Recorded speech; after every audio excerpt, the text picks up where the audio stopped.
Welcome to the Danny Clinkscale Reasonably Irreverent podcast.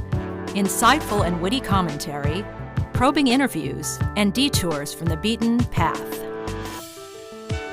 Every once in a while, we have to bring out the big dog. Yeah. Oh, God help us. It's time for Danny Unleashed. Sponsored by Easton Roofing, where integrity matters. Go to eastonroofing.com for more. It's the fakest smile I've ever seen, Clinkscale. I don't want to be too giddy, but I don't want to be too grumpy. So You're a grump. Just mean? admit it. Just admit it. You're a grump. You live to be grumpy. not really. Really? Being grumpy It just happens? Being grumpy's no fun. People think I'm angry. I'm like, I'm not angry. They're just a lot of dumb people. It sucks. It's like, I'm actually happy till I run into the dumb people, which is just too often. Yeah, I could certainly go down that Relate. road. Go down that road. I'll let you plow that path yourself. Well, Right I will. now. I will say this. I ran into it. So let me tell you why I'm a happy person, because I ran into a number of stupid people today. But my guy, Caden at T-Mobile, Right. and God, should have got a business card. There was a gentleman, I'm so bad with names, from Apple that was there. And he came over and he's like, hey, are you here because of the promotion? And I'm like, no. I'm here because, like, some people in my family can't hold on to their phone. Right? I'm like, but I came in to get one and we're getting two. So, the promotion worked. Like, once I got here, I'm buying more. Exactly. Right? And so, Right. and I'm going to tell you that couldn't have been better. Couldn't have been a better experience. Like, it was awesome. Nice. And we had a lot of crap to do. We had listen, he actually ended up, I guess it was 3, because we okay, my mom's on like a 6, and her phone's old, and my wife's phone's cracked. Did I mention who maybe wouldn't take care of it? And so we're like, okay, we got to do this now. And so they had all these great promotions. There's some love there. All these great promotions, and we were taking advantage of it. And so we're changing out the phones. You go with grandma's phones changing. Like and we're taking away the button. There's some work to be done. This guy could not have been more patient. Could not have been more patient with all of us. Work to be done is a And deal with- nice So there you euphemism. go. So I dealt with smart people today that were awesome, and I'd like to think they'd be like, hey, those were good people, because they were smart folks. So thanks to the Apple folks and the Well, I was just at my Friday chiropractor appointment right over here. Smart person or At stupid person? Advanced, very smart Okay, people. there we go. Advanced Sports and Family Chiropractic and Acupuncture right over here. There's actually several locations. They're a sponsor of mine. And there's just a great group of nice people. But my appointment comes sort of in the late lunch hour part. And so the person who was attending to the different things I was doing about 8 different things, because Yeah. there's usually 2 people there at the same time to do these, and he's running around doing a great job. And we talked a lot about music. He's a musician, and he's just good at what he does, and it's a pleasure to work with. So that was my experience retail-wise, I guess you'd call it, today. But then you are doing research and following things, and then you realize all the rampant stupidity in our world as yeah. well. one of the places it is not, Danny, No. is Easton Roofing. No, indeed. Yeah, so by the way, Danny brought to you by Easton Roofing, Joe Spiker and his great team. You pick the financing that best fits you. Other roofing companies, only one option, not Easton Roofing. Joe's never seen low rates this low. Multiple financing options, multiple lenders competing to get you the best price. If it's time for a new roof, you can get the best price right now with Easton Roofing. Call 913-257-5426. Find them online at eastonroofing.com. Danny, your thoughts on the pressers? Did anything jump out at you? I heard bits and pieces, but I guess my overriding thought as I was listening to the press conferences was, boy, they do some dumb stories on TV news, sports. So you're going to come in here and crap on the TV, huh? Not really crap on it, but, what are you bringing to camp? What did they tell you was important to bring to camp? And when Nick Bolton started to say that it was important to have highlighters, I knew that we were going down the wrong road. I think... Like they they wouldn't provide you with a highlighter? I think Nick Bolton is going to be a hell of a football player because he is an awful interview. Right? I mean, he is. I'll give you the bare minimum. The bare minimum it takes to answer this question. Dry, but it's very serious. Yeah. And listen, he plays like that. Hell yeah. He plays like a guy that's. Creed My Humphrey. job is to bring you I to the talk ground, with and I'm my going to do it as helmet. quickly and efficiently and with as much force as possible. I mean, I don't dislike the guy. I mean, I think he's going to be really good for the Chiefs. I think it's going to end up being a really good pick. But How about, Creed Humphrey follows up with, so, Oklahoma alum, any thoughts on realignment? I have no thoughts. No, don't really have any thoughts. Nope. No thoughts. Clearly you have thoughts. You just don't want to. Maybe he could have even said, I'm on to pro football now. I'm proud of my Sooners. Well, you know who I blame? Tim Grunhard. Grunhard went on the airwaves last night on Crunch Time and told a story about how Howard Mudd told him rookies are meant to be seen and not heard from. So, Creed, you're meant to be seen, not heard from. I go, hey, thanks, Tim. You're not a football player anymore. You're in the media, jackass. Don't be throwing out advice to not talk to us. If No. he was meant So to I blame not be Tim heard Grunhard. from, they wouldn't have put him in front of a camera, I wouldn't think. Yeah, I just think, especially now when we're in the Zoom world, I think you're going to get even less. And we never got much, but at least when there was a human being across from you, not a screen or a whatever, or just a voice, you're going to get even less. Well, I'll tell you what, I'm sure they're told, and they're told less is more. Yes. So you seldom get much of and Patrick Mahomes is the best person at saying Words that amount to nothing. That amount to nothing, but in an amiable and interesting Oh, way. he's great at it. And he's fantastic at it. He doesn't even, like, when you just go completely out of football. It's like he's like, well, I don't want to upset the director of that movie. Like, did you see that movie? Didn't it kind of suck? Oh, I'm not going to say anybody's work that they've dedicated their life to in an industry. I mean, we all have different making opinions. movies is hard, and there's a lot of people that put in a lot of time. And I'm like, dude. I mean, he is. That's why he'll own an NFL team if that's what he wants to do. And why? I mean, and why would you really? Because he's a better Jordan. He's just as competitive. I agree with that. But he also he's in on his causes. Right. He's not like, no, I'm not touching that. No, he understands. He'll dive in. In this role, I have to state my case. But he's not. He doesn't beat you over the head with it. But when asked, he's like, yes, this is it. During the, he contributed to the video. That was a very big deal when Black Lives Matter was going on last year. I mean, he steps in and is party to what's happening. And I think he's amazing. I mean, I think he's going to be a billionaire. I really do. I mean, Michael Jordan, I was reading today, I got something that was like the 10 richest African Americans, or just African descent, because many of them were apparently in the sugar industry in Nigeria is doing quite well. I found out, because that seemed to be, people were in that business a lot. But Michael Jordan was at like 7 or 8 at $1.9 billion. He owns 90% of the Charlotte Hornets that are now valued at $1 billion. I mean, I think Patrick Mahomes will do better. I think he's the smooth. only reason I said why would you want to own a sports team is just the fact that Michael Jordan, part of his legacy now is that he's a lousy owner. He may have made a lot of money because he owns I think he'll do that better too. If Mahomes is Right. ends up outright, I know he's a part owner. Someone's like, he's already an owner. He's the owner of the Royals. Listen, I mean, the principal owner.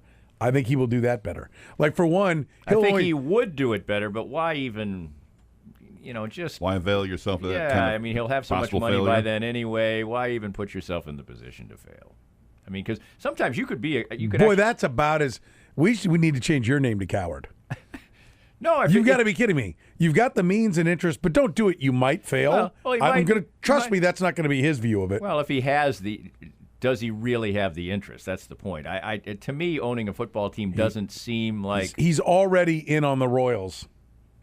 right. But You don't think there's an interest there? Don't you think that was just kind of If you had, him being part of the community? let me and- make the number so it's just writing a check. If you had $10 billion, would you want to own a sports team?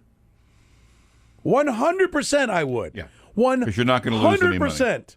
If I could just write the check and be the guy, oh my God, yes. I totally get why these guys buy sports teams. It's the greatest toy ever. And they never Oh, depreciate. and by the way, it's a tremendously bulletproof, investment.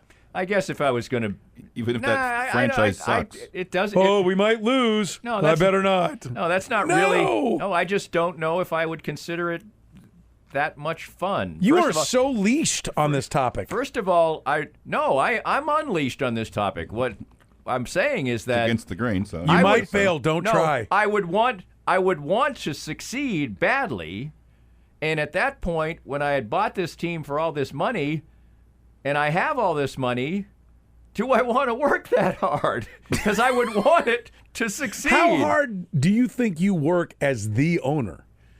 What do you think? If you want you're signing checks. If you want to be a successful one, I think you would want to have your hands in a lot of the operation. Otherwise, you are putting the success or failure into other people's hands. At the very least, Which you is have what- you have to work hard to get the right people. Yeah, that's what you do. Yeah, you get the right people and let them do their job. That's what every successful person. Warren Buffett is not over at Hellsberg shining rings. So what you're saying is the work would be making sure you have the right people and Right. consistently keep Well, the right how people. hard is that? Well, Danny, and I like your point about Ask the you Washington football team. Yeah, that's what I was exactly. well, what I was gonna say. I think he muddles and everything. Yeah. He doesn't do that. Yeah.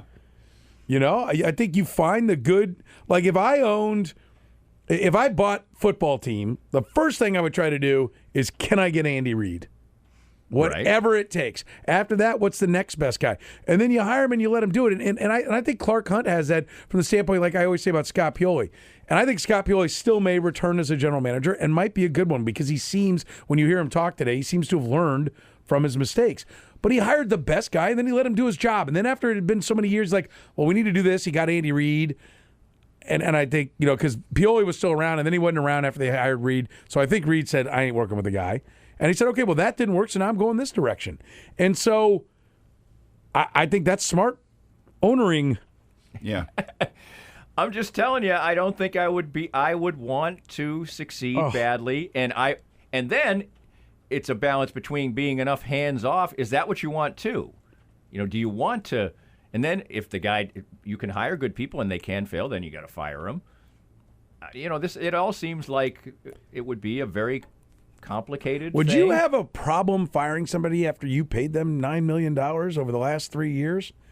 The easiest person in the world to fire is somebody who is financially set. Like the guys he hires and fires, they don't need the money. So you don't have to be like, God, I don't know how his daughter's going to get glasses next week.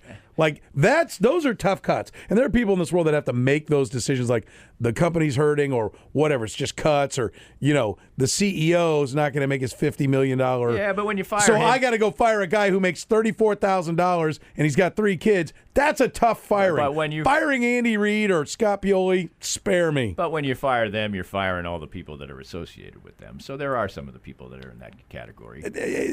Yes. Yes, because I've always said I take it very seriously saying a coach should be fired because it's not just him, it's all the support staff that goes. But still, okay, so those would be some tough days. Well, what I'm saying is if I'm Patrick Mahomes at that point in my life, I'd be perfectly happy to play golf, go surfing, do some camera shoots, maybe handle it the way Peyton Manning is right now. ESPN wants me to do a megacast. I'm only doing 10. I mean, I think he's so got you're it. lazy. No, I'm sure Peyton Manning is an incredibly busy person, but does he want to be that much more busy? Because, you got to do all 8. Well, if I'm going to do all 18, I'm not doing it. You want me for 10? I only want to do what I want to do, and I don't want to do any more. So, And he's in the spot where he can say it. and that's by the time he gets to the point where he has enough money where he doesn't even have to worry about what he wants to do to buy a sports team, he has the world as his oyster. I'm not so sure I want to get involved in a complicated enterprise like running a sports franchise at that point in time. That's my only point. Okay. That's all. I just think that's weak sauce. Just get on a boat. Well, fine. I'm not sure there's a more risk-adverse person in the world than Danny. That just got sent to me. Well, And I get this. Then I also got preach. To this person, I would say, who, Danny or me? Who are you wanting to preach on? I don't know. Can you tell by who it is? I would say to that person, I run my own business. It ain't easy. Yeah, right. I hear you. I hear you. I could have gone and, been a greeter at Walmart or something. How about this one? Manager at Quick Trip. I'm gonna see if I can name this person because I would love. Has to anybody name this one. heard me on this program before and not give a strong opinion? This is a strong opinion. I don't want to work that hard if I've I that know. kind I just of think money. the opinion sucks. Well, I okay, think fine. it's like I can't think of a more entertaining gig than owning a professional sports team, a business that even if you are terrible financially, you can't fail. Like, name any other job in the world where you can just suck out loud like Donald Sterling with the Clippers and, Daniel Snyder with football team, and they go up and up and up in value. So financially, there is no risk. Right? And it's a game. You get to own this wildly popular game. All right, good. I got approval. Spiker sent me this. Hardest thing I do is fire people. So he says, never gets easier. Danny, king lazy. and he knows that is bull. I've too. got 10 bill. Blanket. I ain't working. Which way to the caviar and golf? He also knows that calling me king lazy. If I had 10 billion, I'm up for it. I'm up for the king lazy tag if I get 10 billion. At that point, you don't really care. You're on a boat somewhere. I find some Getting things balls. to do. I've Yeah. said to people have said to me before, they don't quite get it, that I'm not retired or semi-retired. Far from it. I work more than I did when I was here, and I worked a lot here.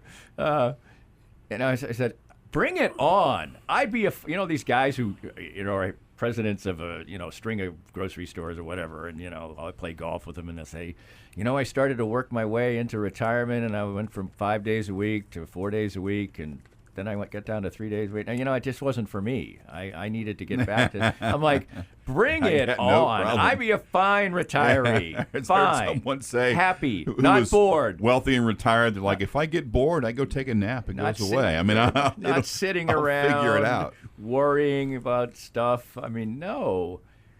Kicking around the house without anything to do. I've got plenty of interests. I got 80 unread books in my house. Go to at Soren Petro on the Twitter. You can vote. We'll put it to the people.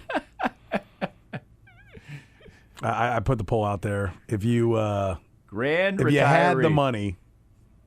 had the money, would you want to own a professional sports team? Yes or no? NBA, NFL, MLB. I just left it the three biggest, most popular. Well, I'll ones. probably be in that 7% who vote no. Just seems like it. 100% yes. If you cared, if you didn't give a rip, fine. Would you please go vote, Curtis? But I would Jens? care. I would care. vote. I did vote.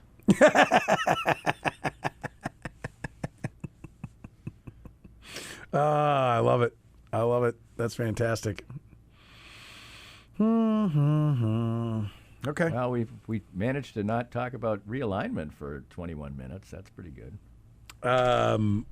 Is that where you want to go next, Danny? No, Or did you I- have more on the Chiefs? I'll go anywhere you want. No, the Chiefs training camp interviews. I was just talking to another person at the chiropractic place, and they're like, "Hey, you excited for football?" And I'm like, "I'm excited for football games."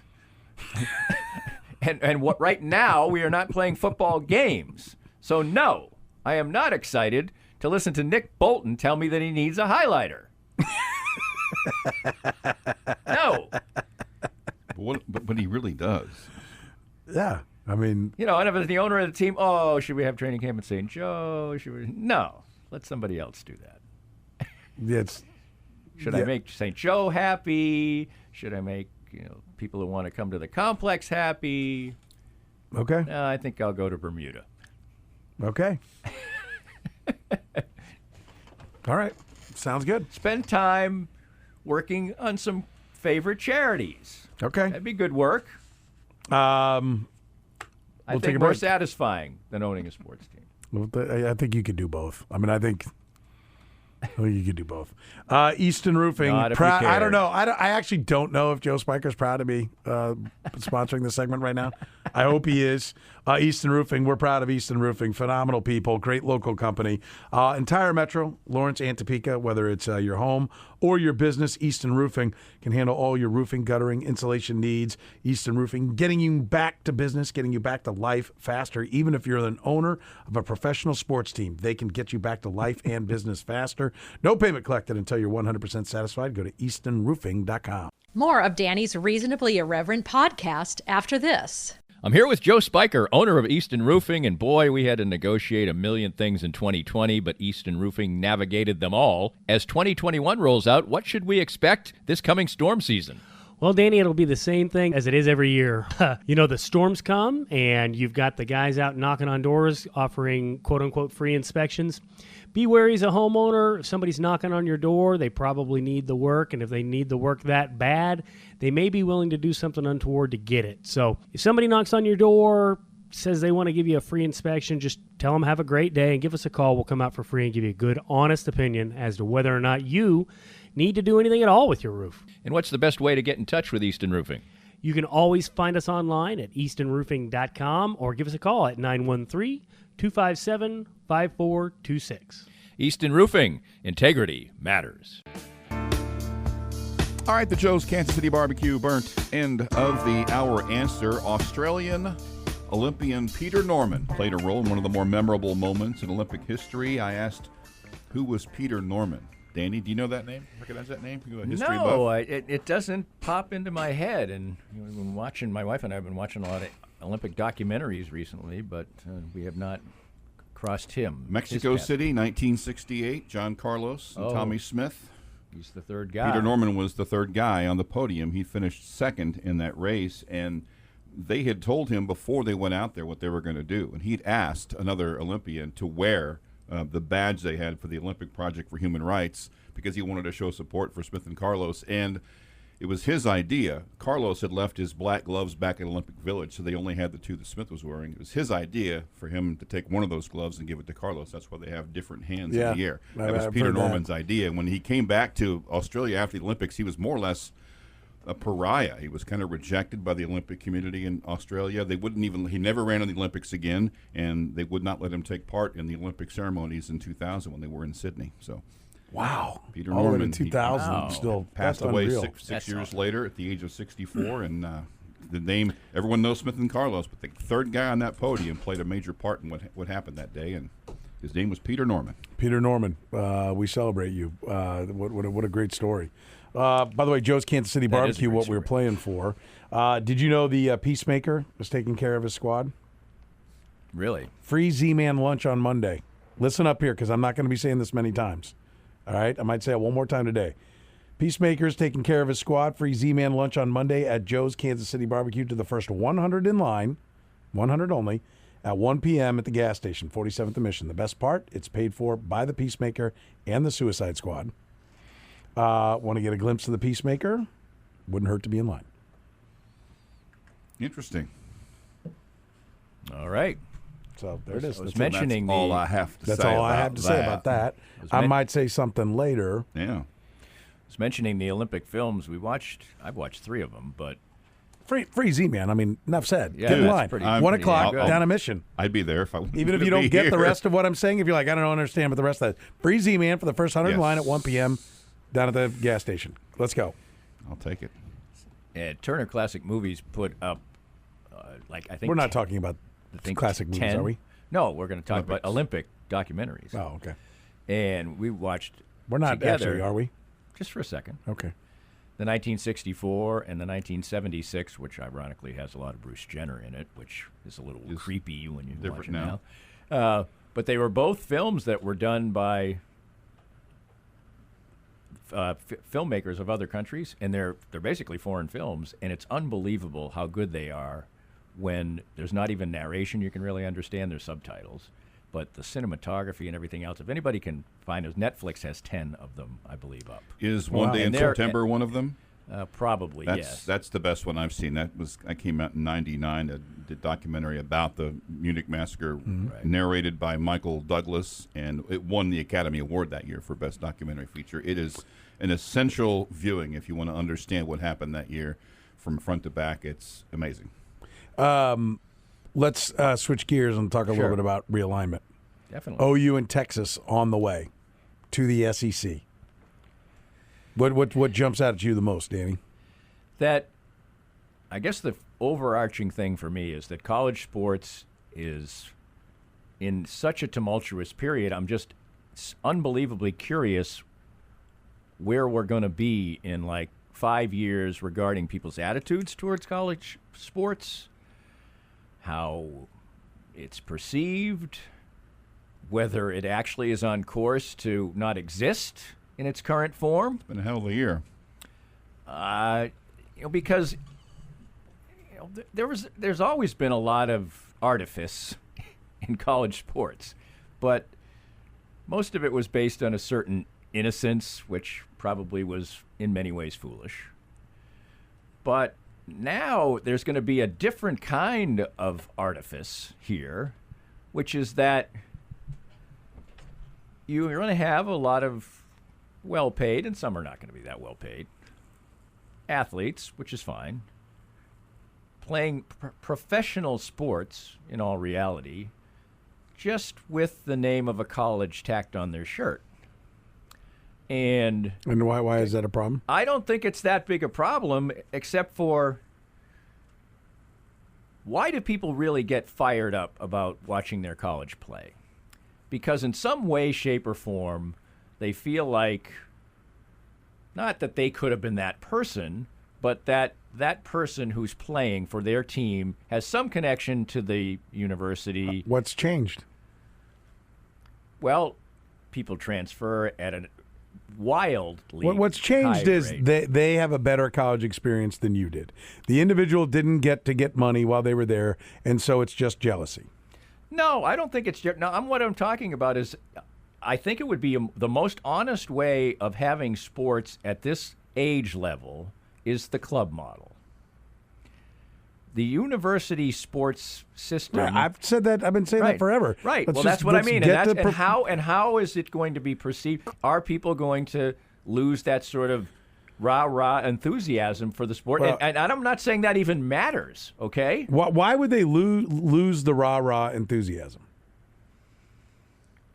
I think because there was some idea that this was a college student who was going to college, and They still have to and make their sort of play grades. sports. They They haven't do. taken that out. There's still all the rules and all the things that they had to adhere to. That's They still true. have to adhere to. That's true. They're just getting their share as opposed to it all being given to the university. But I also think there's a huge amount of unintended circumstances we're looking at here that are going to be Like things what? that have nothing to do with somebody really wanting to go to the university by choice. It's just highest bidder, whatever. And a part of what people root for, and maybe I'm wrong. Maybe I'm completely wrong. And you're right. And your opinion is absolutely right, is the fact that there's some inherent enthusiasm for Old State U. And I think that But Old State U's still there. right, Old State U is still there, and that person is at Old State U, but what was his motivation for coming to Old State U? I mean, to play football, just as it was before, to have the opportunity. Before it was, I go here because it's my best chance to get to the NFL. It was not because they believed in the fight song that they heard on some recruiting Well, trip. I think many, especially in a sport like football, I I think mean, at least now it can be money, and you don't have to have an army of tight-skirted, tight-sweatered co-eds that are paraded around in front, like it was ever any pure, great. Like, you know what it is? What was Les Miles? You got to have blondes. They got to be blonde. They got to be. That was the sport before they got paid. Now, if it's just what takes the most money, it's no different. The money just was going to, all these other things to try to woo them. A $70,000 pod in your locker room at LSU. where you could sit and plug your headphones into and all that. We don't need that anymore. Right. And I think at the very highest level, what we probably should be doing, what college sports was initially designed to be was like high school sports. You went to the college, you played sports. High school sports is already changing. There's already the first NIL in high school. Right. Fine. And what's wrong with that? But you have to go to you have to go to the high school that you're assigned to live in. No, you don't. No, you don't. Well, you can transfer, and you can transfer. It has been such a farce for so long, and what people don't like is that now the power is going into the athletes, the guy who everybody wants to see. So the objection is, one, it's change, and the natural, and particularly old farts like us. I try not to be this way. I don't know if you do or not, but I do try. But it changes. There's changing, so it must be bad. Because everything you say is like, well, it's not old college youth. Sure it is. The college didn't move. Well, I mean, but it's not like the students. Yes, they are. They still have to make grades. Whatever level of honesty was actually going on in anybody making a grade for the last 50 years. It's just a much more honest reality, and the people that are doing the heavy lifting are actually getting their check now. Right. But I think that people probably would still prefer, if they're going to make all this money, why should they even go to college?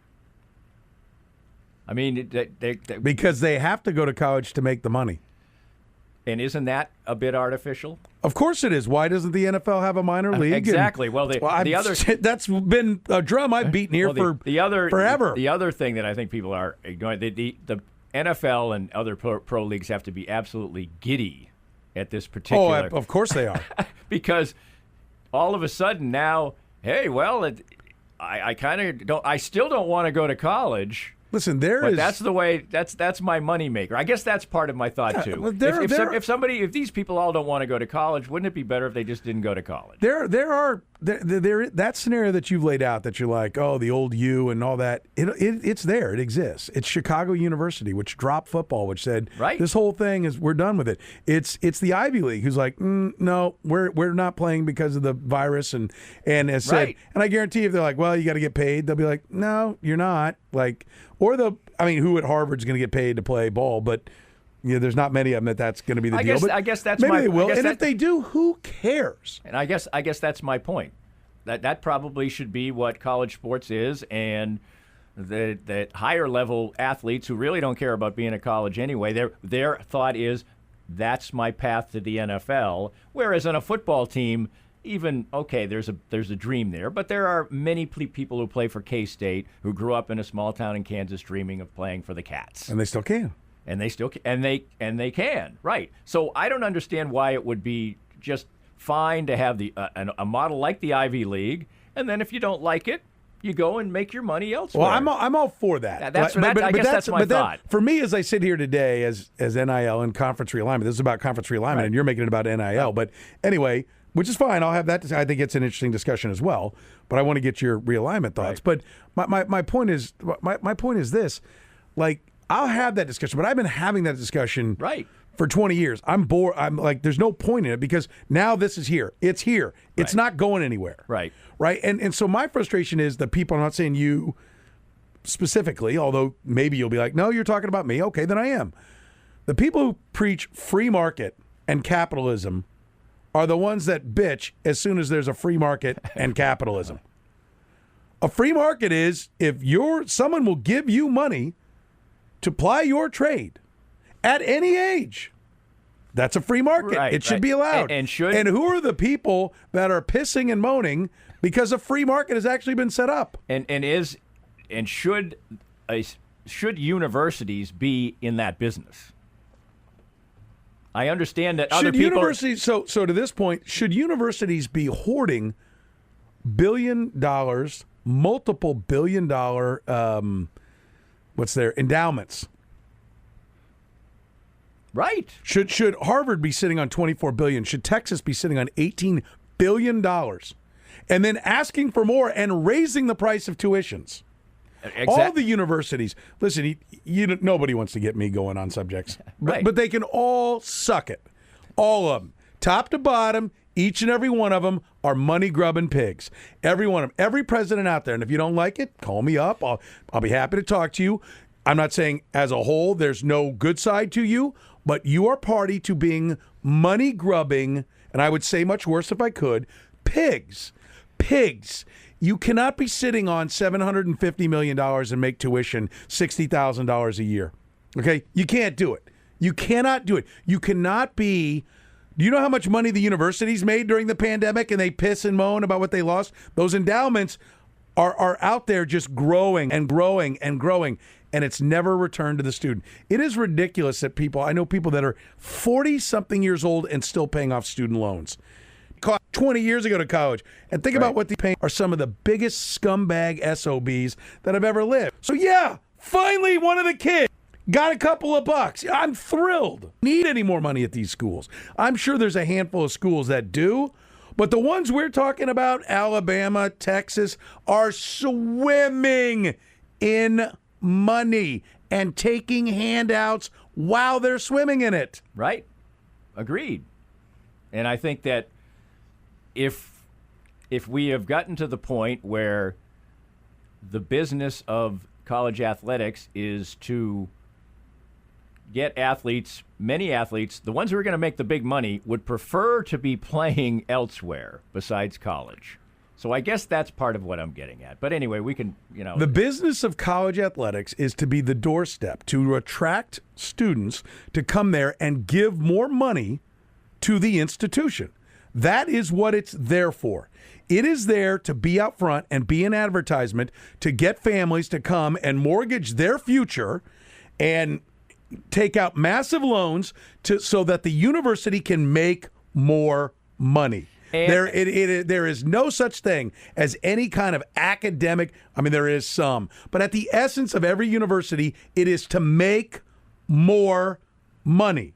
So why wouldn't the people out front helping them make money get theirs? I don't have an objection with that. What my point is, the only reason they want a scientist to go to cure cancer is so that they can say, we developed the scientist that cured cancer. Now pay more money to come to our school. Even on the academic side, my ass, if it's just some honest, it is all about making more money for the universities. Can't disagree. Let's break and talk about realignment. Okay, we'll do it. Danny Klinkskill's here. I'm unleashed today. Yeah, exactly. More of Danny's Reasonably Irreverent podcast after this. I'm here with Joe Spiker, owner of Easton Roofing. And Joe, there's all kinds of roofing companies in Kansas City. People see their trucks, they see their ads, they see their commercials on TV. What separates you out from the pack?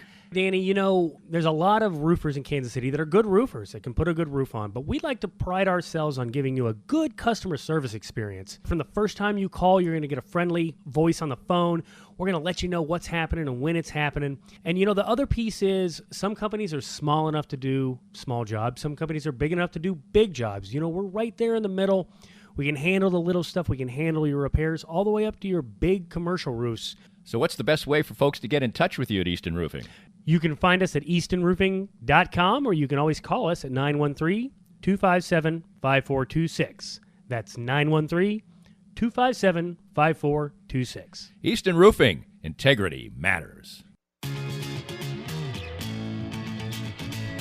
You're in the program here on Sports Radio 810 WHB, Texas and Oklahoma. Well, I'll say this. I was surprised this apparently hasn't developed. By the way, fast. Danny Klinkskill brought to you by our friends at Easton Roofing. We do have bills to pay. Easton Roofing. You can get great financing right now at Easton Roofing. Lowest rates Joe Spiker's ever seen. The entire metro. They handle it. Find them online at eastonroofing.com or call Joe and his team at 913-257-5426. Sorry, Danny. Well, I am surprised, and apparently this is the most remarkable thing about this story is probably the fact that apparently this has been really in the works for quite a while, and they kept it quiet.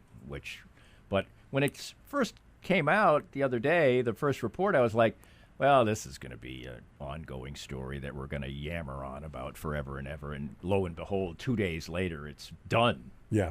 I mean, I'd find that that's how it certainly appears right now. And it does appear done. I think it's because they learned how to do it over the last couple of go-rounds. And There's just multiple layers to talk about. What we need to talk about in our local area is what becomes of KU and K-State. Is there going to be a Big 12? Or is there? I think there will be because there's value in the name, so I think other schools will join it, but it may only be 4 or 5 schools from the current Big 12. Right. I think the Big 12 probably does have the biggest brand. So I think the next chip to fall is the Big 10, ACC, and Pac-12 going to try to expand as well? Or are they all like, nope, we're good? I can't imagine the Big Ten is good at 14. And what kind of we did talk about this probably a decade ago of, a bunch, 4 or 5 16-team leagues, but the other structures are really difficult to play out in your mind. What is a 16-team conference? Is it really 2 8-team conferences with a, championship game or so all of that is really kind of complex, especially in football, which is the biggest sport. I mean, you can't play, well, you could play 12. Mike Leach now is talking about a 64-team playoff, which means probably you just play conference games, but not that many, and then you go to the playoff. So I think there's a bunch of fascinating things that are going to be caused by it. Would it be better to be a Big 12 fan with Oklahoma and Texas in it in all sports? Of course it would. In basketball, yes, for Kansas, yes. At times in football for K-State, yes, when K-State is handling it. But over the history of the league, no. How often do you have to have your ass handed to you before you go, we should maybe try something different? Like maybe we don't quite belong in their league. No, I did when this occurred. One of the first things I thought about is Vanderbilt. Really? Oh, I think the SEC should be dropping Vanderbilt. I would drop Vanderbilt and take Kansas if I were the SEC. Well, if I was Vanderbilt, the I might Kansas basketball is the biggest brand that's not spoken for in all of sports as far as the power leagues go. But if I was Vanderbilt, I might just say, well, we're out. We gave it a go. But then you think about the fact that really, really good in baseball, and baseball is important in the SEC. If you could trade Clemson for Vanderbilt, the leagues would look a little bit more appropriate. But I know the ACC aspires to building up their football, but Vanderbilt's always looked more like an ACC school than an SEC school. Right, but it's really looked more like an Ivy League school than anything else. Well, and I'm going to tell you, Vanderbilt in the East is the reason why I would think, that Kansas. I always thought that Kansas would be attractive to the SEC because they don't need more power football teams. Okay, bring in one more. Bring in Oklahoma or Texas, and bring in Kansas to improve your basketball slate because there's a lot of programming on the SEC network that's basketball. Right. And having Kentucky, Kansas is, to me, better than having Duke, North Carolina. Yeah, and I think it would be, I think it would be interesting for Kansas. But then again, it's not going to happen. But then again, Kansas is maybe the happiest. You think of a million things in this. Maybe the happiest guy in the short term right here is somebody like Lance Leipold. Woo! Yeah. Boy, this league I just looks a lot more like the MAC. This is going to be a whole lot better for me. I'll get my ass kicked for a couple of years, but then we're going to be, like the AAC at best. There are reports out there that Kansas has reached out to the Big Ten and that there's conversations there. We made our predictions. That was my prediction that Kansas would land in the Big Ten because, again, I think after Texas and Oklahoma come off the board, what brand is the most lucrative brand out there? Is it West Virginia football? It's not. It's Kansas basketball. In particular, if the end game, and I think it is to break away from the NCAA and no longer have your teams playing in the NCAA tournament and try to take in the house the revenue you're making for the NCAA and the basketball tournament, then Kansas is a vital cog to that. They're vital that they be. If the end game is 4 16-team leagues, 64 teams, and all 64 make the tournament, we just seed them up at the end, and here we go. Or, you're going to invite some other ones. You're going to invite the Big East. You're going to somehow try to take the Big East with you because there's good basketball brands there, but they don't play football. I don't know where it is. I mean, I think the Kansas of the all-sport crew or the football-basketball crew, because they don't all play the same sports, but Kansas is the most valuable brand that's out there. I don't think K-State is without value either, though. I think it's a good program. But I also can see a scenario. I don't think K-State, and let's put Kansas in there because we don't know where they're going to go. I don't think Baylor, Tech, TCU, Oklahoma State, Kansas State, Iowa State, and if West Virginia stays or goes, maybe they end up filling out somebody's roster. But then bringing on Boise, San Diego State, BYU, that's a hell of a football conference. Those are a lot of games. And I think if you position it right and do a smart television deal, you can grow the stature of those programs. That to me has been the problem. Is the mistake that was made last time was they needed to be the first to 16. That's where it's going. And they wasted spending the last 10 years of growing the brands of BYU and, all those. Colorado State. They turned up their nose at Utah. They could have had Utah to be a travel partner with Colorado. They could have gone that direction before, and they never did. And the whole, it's more money, less mouths to feed. Yes, except for you haven't solved your problem, which is you're incredibly vulnerable. Right, and they obviously didn't, because now Oklahoma and Texas have left. So that certainly is the biggest part of it. And I think that, one thing that we're going to see is Texas and Oklahoma are going to get booed a lot. Do we even know a timetable yet? No, it's going to be like next year. Some are saying it'll be at the end of the grant of rights because they're not giving up their TV. So it'll be 4 years of playing. Yeah, in a league you're leaving. Awkward. That's why. I don't think it'll go 4 years. Yeah, that's maybe why it will be sped up. So I think so. I think if there's a 2-year buyout, it's 2 years. You can buy out by paying 2 years, which I think I saw $120 million. Right. And by the way, I don't know if you see my last segment. They can afford it. Oh, totally agreed. You've made this point many times that they continue to make all this money and continue to ask for more from them. Yeah, it's ridiculous. Ridiculous. Danny, you're the man. Have a great weekend. Thank you. This podcast was made possible by our great sponsors like Easton Roofing, the presenting sponsor of Kansas City Profiles at the Danny Kling Scale Reasonably Irreverent podcast. Easton Roofing, where integrity matters. We hope you enjoyed the latest Danny Kling Scale Reasonably Irreverent podcast. Come back soon for something fresh and new.